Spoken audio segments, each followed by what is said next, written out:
Hi hello welcome to our channel. నేను మీ రాణి. ఈరోజు మనతో పాటు ఒక గెస్ట్ ఉన్నారు, ఎవరో కాదు కీర్తి భట్. బిగ్ బాస్ సీజన్ 6లో మనల్ని ఎంతగానో అలరించారు. సో ఈరోజు ఒక స్పెషల్ ఈవెంట్కి లాంచ్ చేయడానికి ఇక్కడికి అయితే రావడం జరిగింది. సో చిన్న chit chat.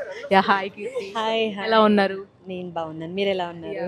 So good to see you. And అలాగే రీసెంట్గా కూడా నేను ఒక్కటి అంటే ఎంటర్టైన్మెంట్ వైజ్గా your always entertain the audience, but cyber crime ఏదైతే ఉందో మీరు రెస్పాండ్ అయింది. So it is so happy for me especially.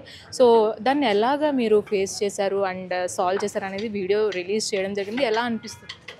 ఇది చాలా horrible actually. Mainly thank you so much. చాలా రోజు అయిన తర్వాత మీతో మాట్లాడుతున్నాను. అండ్ అందరికీ హాయ్. ఐ హోప్ అందరూ బాగున్నారు అనుకుంటున్నాను. ఎస్, మీరు చెప్పింది నిజమే. సైబర్ క్రైమ్ అనేది ఇప్పుడు ఎక్కడ చూసినా అదే ఉంది. అంటే అట్లీస్ట్ మాకు కొంచెం తెలిసింది ఆల్రెడీ, జనరల్ నాలెడ్జ్ కొంచెమైనా ఉంది. మాలాంటి వాళ్ళకి మేము మోసపోతున్నాము. ఇంకా విలేజ్లో ఉన్న వాళ్ళు చాలామంది దీనివల్ల ఎన్ని ప్రాబ్లమ్ ఫేస్ చేస్తున్నారు. సో నేను కూడా 2 lakh పోయింది. అండ్ ఎస్, ఇది అంటే దీనివల్ల మనం ఒకటి నేర్చుకోవాల్సి ఏముందంటే, ఇప్పుడు వచ్చిన ఫ్రాడ్స్ ఏమున్నాయో సో మనం అంత తొందరగా రియాక్ట్ అవ్వకుండా మనం ఒక 2-3 మన ఇంట్లో వాళ్ళతో అది డిస్కస్ చేసిన తర్వాత నెక్స్ట్ ఫర్దర్ వెళ్తేనే బాగుంటుంది. Because this is so horrible. ఎందుకంటే అంత కష్టపడి డబ్బులు అంత సంపాదించి ఏదో దేనికో ఒకటి హెల్ప్ అవుతుంది అనుకుంటాము. సో ఇలా ఏమంటారు, ఇలా ఒక సెకండ్లో డబ్బులు ఎవరికో వెళ్ళిపోతే చాలా కష్టం. అండ్ అవి ఎవరు ఇక్కడ ఉండరు, ఎవరెవరో ఎక్కడెక్కడనో ఉంటారనమాట. వేరే వేరే కంట్రీలో ఉన్న ఇవన్నీ చేస్తూ ఉంటారు. సో బీ కేర్ఫుల్ గైస్, అంతే. సో చాలా కేర్ఫుల్గా ఉండాలనేది నేను. అండ్ అలాగే బిగ్ బాస్ ఇప్పుడు హైదరాబాద్లో హైడ్రా ఎంత ఫేమస్ అయిందో, టాలీవుడ్లో కూడా కాస్టింగ్ కౌచ్ అనేది ఇప్పుడు చాలా వింటున్నాం. ఈ మంత్లోనే 2 కేసెస్ వచ్చాయి. జానీ మాస్టర్ ఇష్యూ అవ్వచ్చు, ఇప్పుడు హర్ష సాయి అవ్వచ్చు. బిగ్ బాస్ కంటెస్టెంటే ఇప్పుడు పెట్టడం జరిగింది. సో దాని పట్ల మీరు ఒపీనియన్ ఏంటి?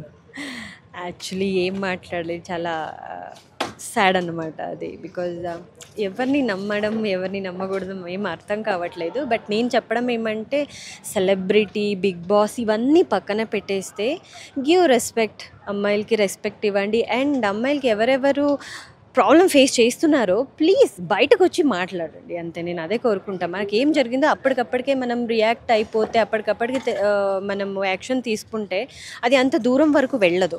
సో అండ్ అమ్మాయిలు చాలా గట్టిగా స్ట్రాంగ్గా ఉండాలి, ఏం వచ్చినా ఎదురించాలి, అంతే. సో ప్లీజ్ బీ కేర్ఫుల్, అంతే. అన్నింటికి నేను అదే అంట. ఎందుకంటే ఇప్పుడు అది కేసెస్ చాలా చాలా అయిపోతున్నాయి. ఇప్పుడు అమ్మాయిలకి అంత సెక్యూరే లేనట్టు అయిపోయింది. బట్ ఫస్ట్ బిఫోర్ అమ్మాయిల్ని మనము బ్లేమ్ చేయడము, అబ్బాయిల్ని బ్లేమ్ చేయడం అన్నింటికన్నా మనది ఒక సెల్ఫ్ కాన్ఫిడెన్స్ ఏమి ఉంటుందో, మేము స్ట్రాంగ్ ఉంటే మనం ఏదైనా ఎదురించగలము. ఇన్ కేస్ అట్లాంటిది ఏమైనా పిల్లలకి ఇవన్నీ జరిగినా కూడా ప్లీజ్ కమ్, బయటకు వచ్చి మాట్లాడితే చాలా మంచిది. And be careful.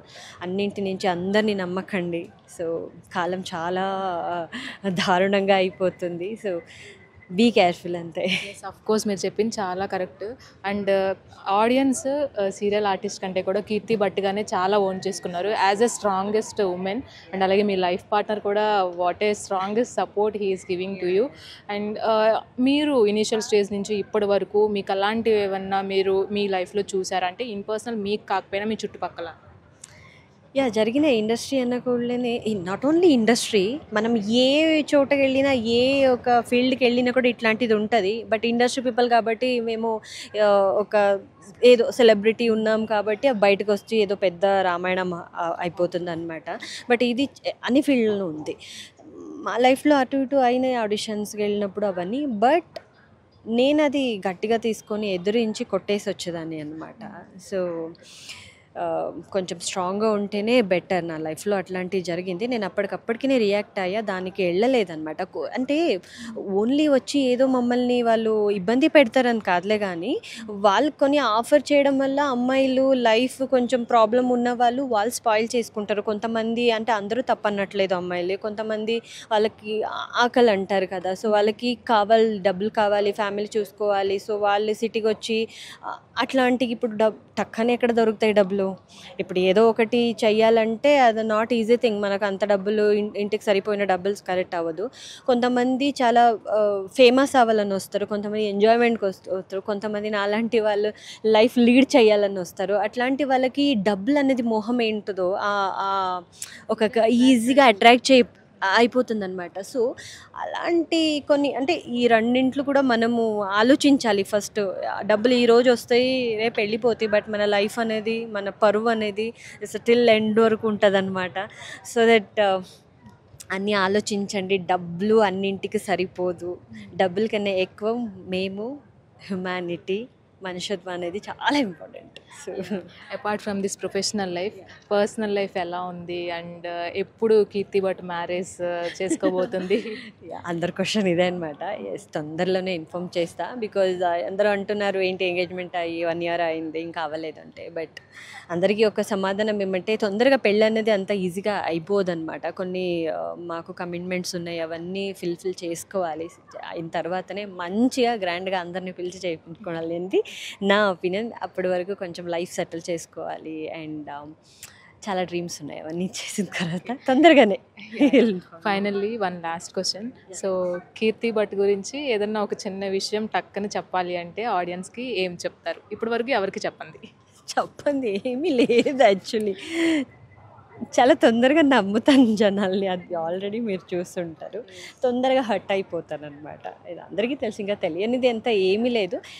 తొందరగా హర్ట్ అయిపోతాను, అది నిజమే. Thank you so much Keerthi garu. Thanks for giving this time. Thank you so much. So చూసారు కదా, ఇది కీర్తి భట్తో చిన్న chit chat. What a lovely person she is.